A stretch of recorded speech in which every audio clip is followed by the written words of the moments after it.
السلام عليكم ورحمة الله وبركاته. صباح الخير. فيديو جديد مع حضراتكم زي كل يوم زي كل فيديو. يا ريت ندعي لاخواتنا في فلسطين، اللهم انصر المستضعفين في غزة وانصرهم يا رب. ونحب نهنئ الجماعة في غزة على فرض الهدنة على الاحتلال الغاشم الإسرائيلي. دي كان حاجة كان المفروض منها، والحمد لله اللي هم وصلوا أو قدروا ونجحوا اللي هم يفرضوا الهدنة على الاحتلال الصهيوني. ورب يشفي الكابتن العمري فاروق نائب رئيس مجلس إدارة النادي الأهلي، اللي جمهور الأهلي في مباراة ميدياما يوم السبت إن شاء الله جمهور الأهلي بيساهم اللي هو يعمل حاجات للكابتن العمري فاروق في المدرجات، يعني من ناحية اللي هو الدعم له ولأسرته، ويا رب يشفيه يا رب وقومه بالسلامة هو والكابتن طارق أنديل، ويشفينا جميعا يا رب. النهارده ان شاء الله عندنا اياب سله النادي الاهلي مع نادي الاتحاد سيمي فاينال، وعندنا المسلسل التركي لفتوح وفيلسوف الضحك ما زال بيهل علينا. اول حاجه بس حابين نتكلم فيها النهارده ان شاء الله اياب دوري المرتبط كره السله ما بين الاهلي والاتحاد السكندري السيمي فاينال. مباراة الذهاب انتهت يوم الثلاث اللي فات، ده برضه الأهلي والاتحاد المرتبط فوق 18 سنة اللي هم الشباب نفس توقيت يوم مباراة الذهاب، مباراة الساعة 3 في صالة برج العرب في اسكندرية، ومباراة الرجال الساعة 8 نفس التوقيت. مباراة الذهاب هي نفس توقيت مباراة العودة. مباراة الذهاب كانت انتهت، مباراة الشباب انتهت بفوز النادي الأهلي، لكن في مباراة الرجال قدر فريق الاتحاد السكندري اللي هو ينهي المباراة لصالحه. كان مباراة الذهاب الأهلي والاتحاد الكوارتر الأول والكوارتر الثاني كان في تنافس كده، المباراة فضلت رايحة جاية، لكن مع الكوارتر الثالث والرابع قدر اللي هو فريق الاتحاد يوسع الفارق ويفوز باللقاء. طيب مباراة العودة النهاردة إن شاء الله مطالب، يعني أنت عندك بنسبة كبيرة يعني مع احترامنا لفريق الاتحاد، لكن شباب الاهلي السله يعني الجيل ده جيل كويس جدا جدا، يعني حتى اللي اتفرج على مباراتين الزمالك ذهاب وعوده واللي اتفرج على مباراه الذهاب مع الاتحاد السكندري، فريق الاهلي 18 سنه لكره السله عيال كويسه جدا جدا، لعيبه او فرقه مش عايزين نقول عليها فرقه تقيله، يعني هو بنسبه كبيره او الى حد ما هتلاقي مثلا مباراة الشباب ديت محسومة أو شبه محسومة، إن شاء الله يقدروا يفوزوا النهاردة. في حال فوز فريق المرتبط النهاردة بإذن الله يبقى مطالب من الرجالة الكبيرة اللي هي تقفل الصفحة بتاع مباراة الذهاب، تقدر تلعب على الأخطاء اللي تقدر تعالج الأخطاء اللي حصلت منك في مباراة الذهاب، وإن شاء الله تقدر تكسب مباراة العودة، ويبقى كده النادي الأهلي يوصل للمباراة النهائية. برضو المدير الفني جوستي بيكون موجود. الاهلي عنده تقريبا اصابه ايهاب امين، كان تعور في دماغه تقريبا، فايهاب امين لحد الان مش يعني لكن ان شاء الله نتمناها الليله اهلاويه، ونتمنى الفوز للنادي الاهلي الرجال والشباب باذن الله. طيب الحاجه الثانيه اللي عاوزين برضو نتكلم فيها هو المسلسل التركي لاحمد فتوح.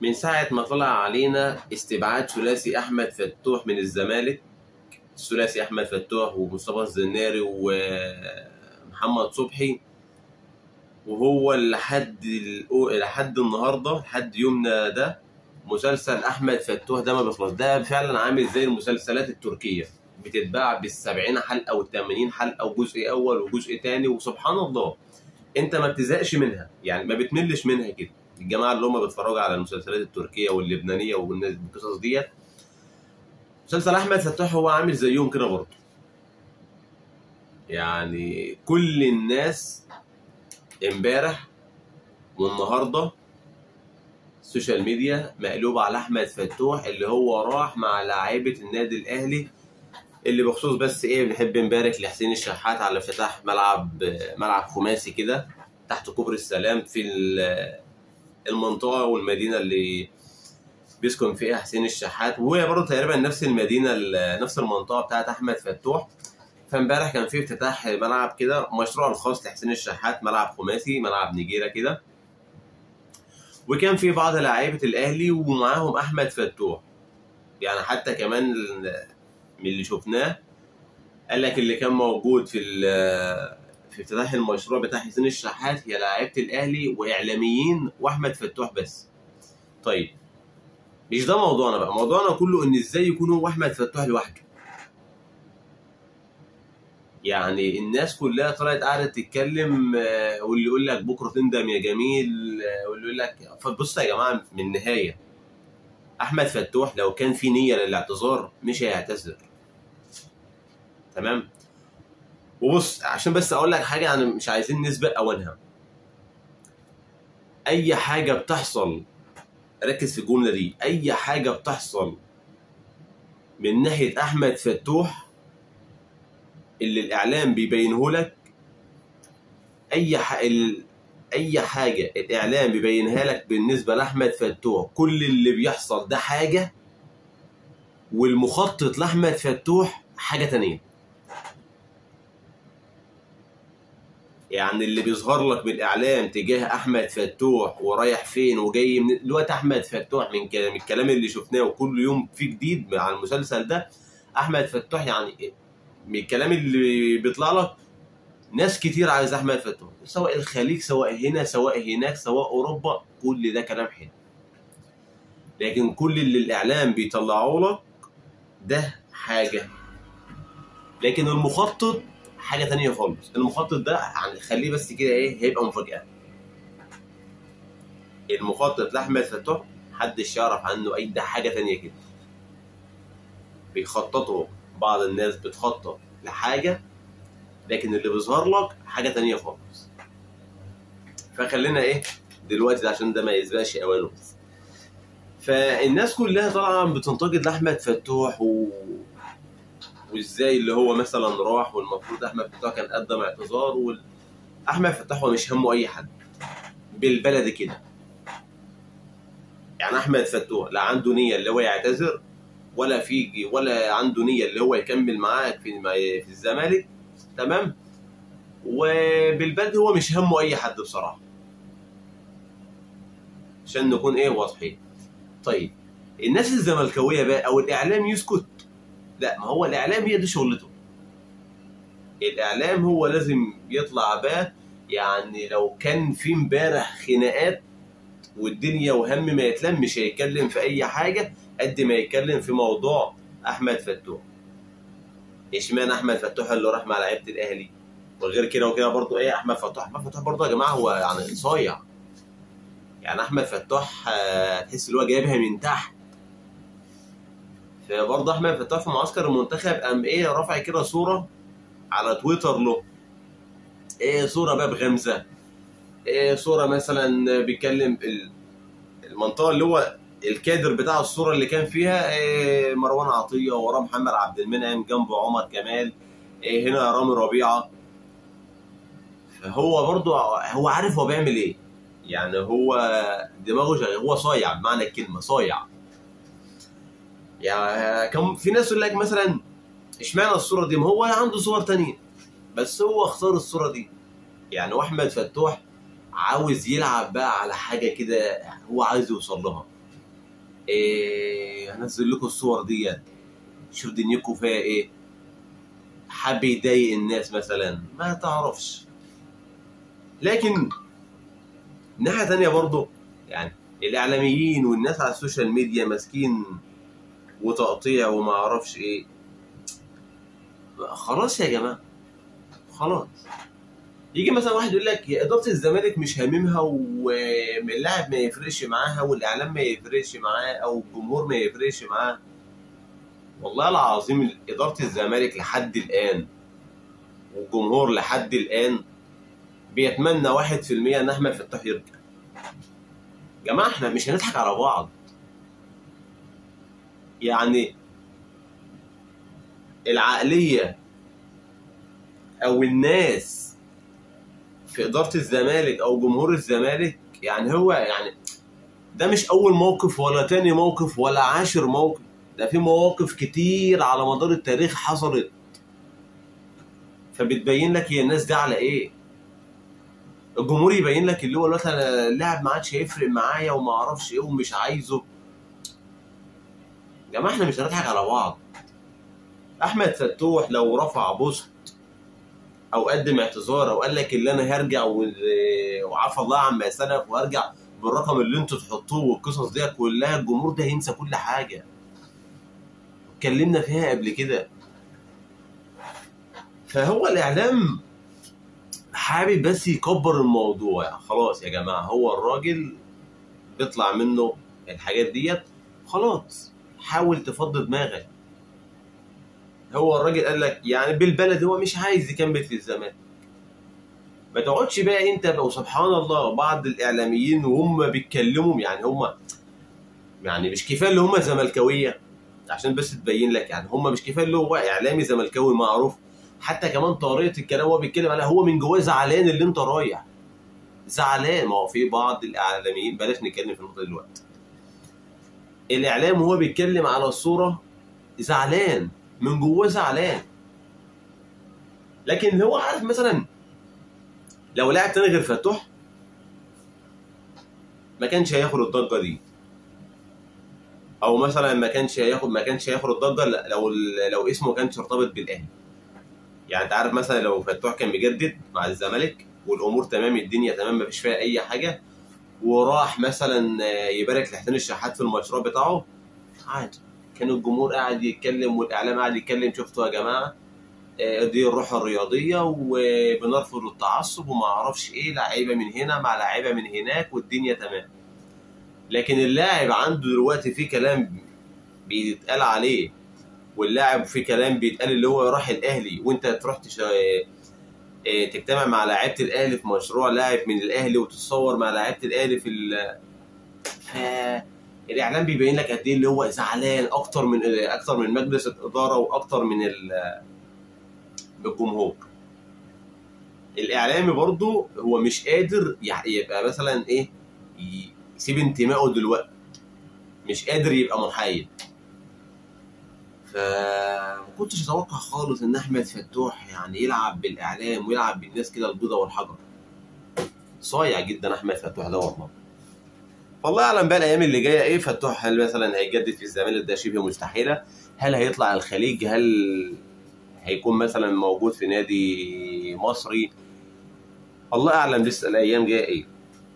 بعدين يعني خبر النهارده بفلوس بكره هيبقى ببلاش. يعني يناير ما عادش قدام منه الا شهر. وهتشوف كل حاجه هتبان. اللاعب هيروح افريقيا كده كده، هيروح افريقيا وهيرجع، هنشوف الدنيا فيها ايه. طيب حاجه تانية اللي معانا، فيلسوف الضحك ما زال بيطل علينا. كان قاعد مع اعلامي برضه كده زي الاثنين على الله، فبيقول له يعني شايف اللي احنا نوصل فين افريقيا؟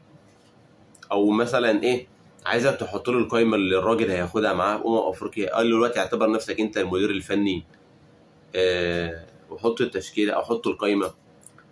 اول كلمه يقولها له، يقول له احنا مش هنكمل في البطوله دي، مش هنكمل فيها.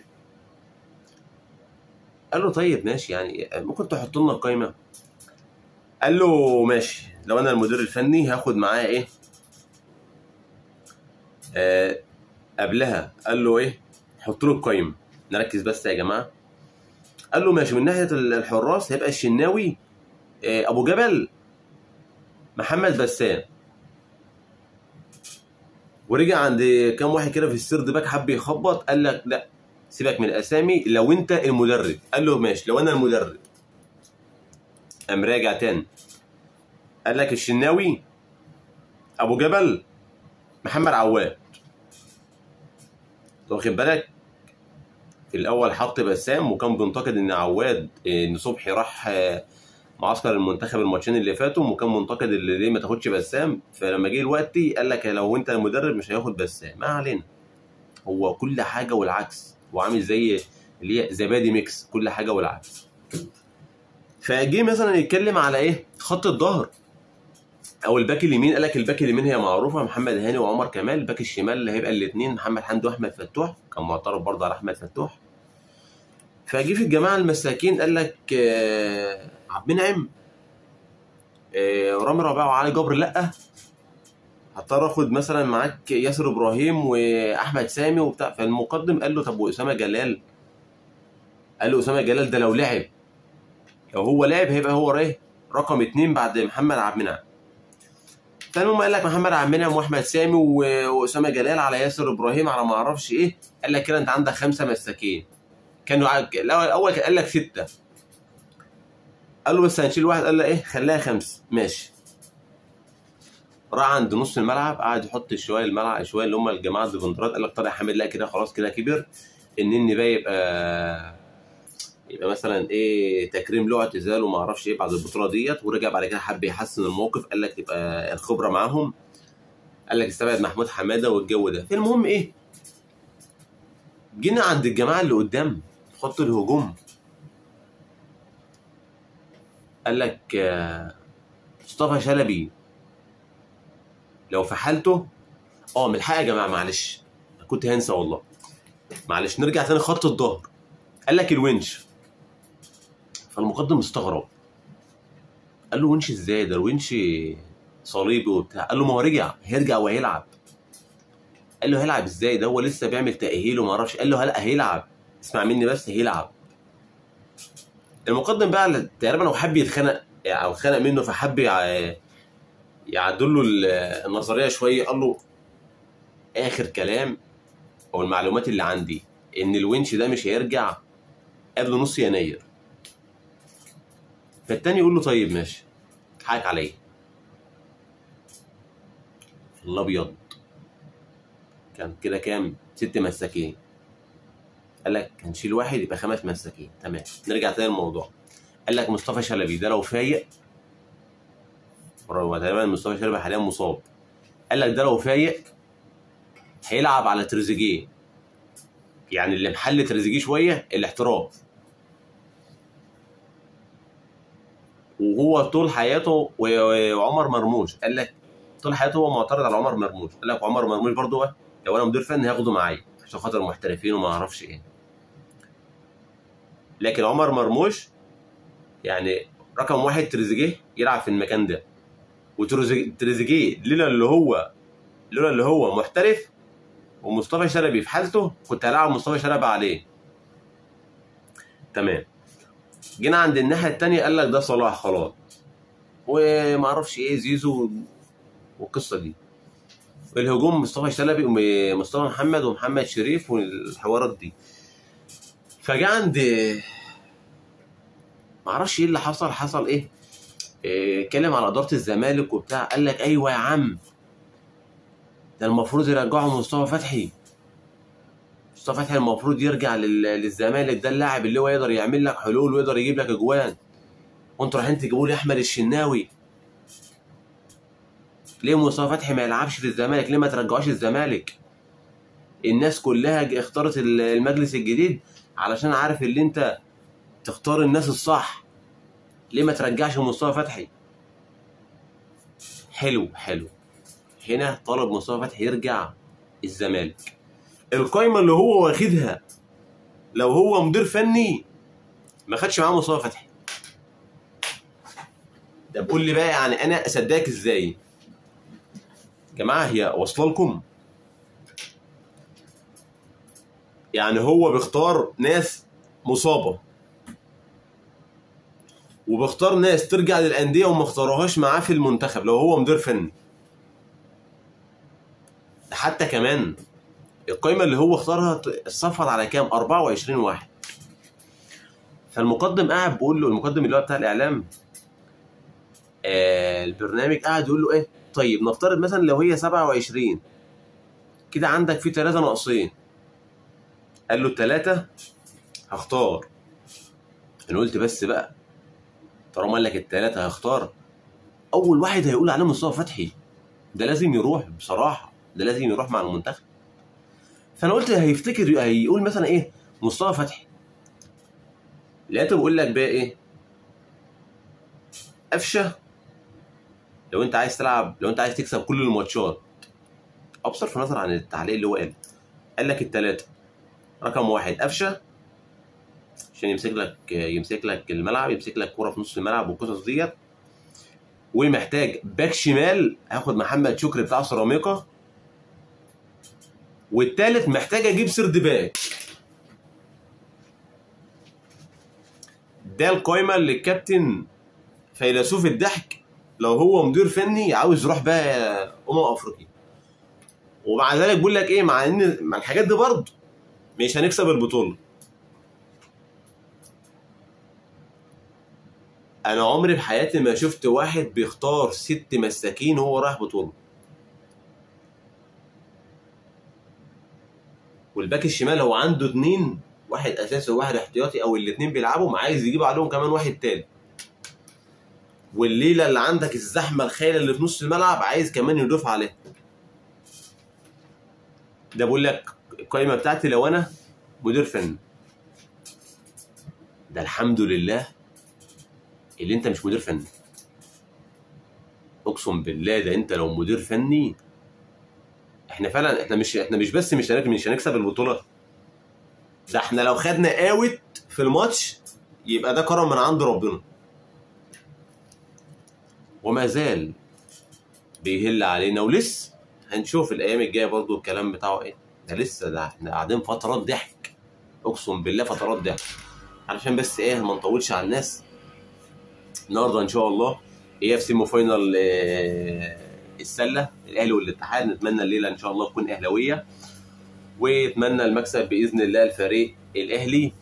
ويا جماعه جمهور الاهلي ما تنسوش يعني كتير الدعم برضو، يعني نزود من الدعم كده للتصويت للاهلي وكولر ومحمد الشناوي وصلاح. لان محمد الشناوي الفتره الاخيره بس لحد الان هو متاخر عن كريستيانو في جائزه افضل لاعب في الشرق الاوسط. يعني هو الحمد لله الاهلي لسه مصدر الترتيب، كولر مصدر الترتيب في افضل مدرب، النادي الاهلي مصدر الترتيب في النادي على العالم، الاهلي وكولر. فاضل بس محمد الشناوي في جائزه افضل لاعب في الشرق الاوسط، هو في فرق بينه وبين كريستيانو. جمهور الاهلي يا جماعه ما تنسوش بس ايه، خشوا على الرابط وصوت للشناوي. ما تنساش برضو تفعل زر الجرس ولايك وشير لو عجبك الفيديو او ما عجبكش الفيديو، دعما واخوكم كده. وان شاء الله اشوفكم في الحلقه المسائيه بعد مباراه الاهلي والاتحاد السكندري باذن الله. اشوفكم على خير باذن الله. مع السلامه.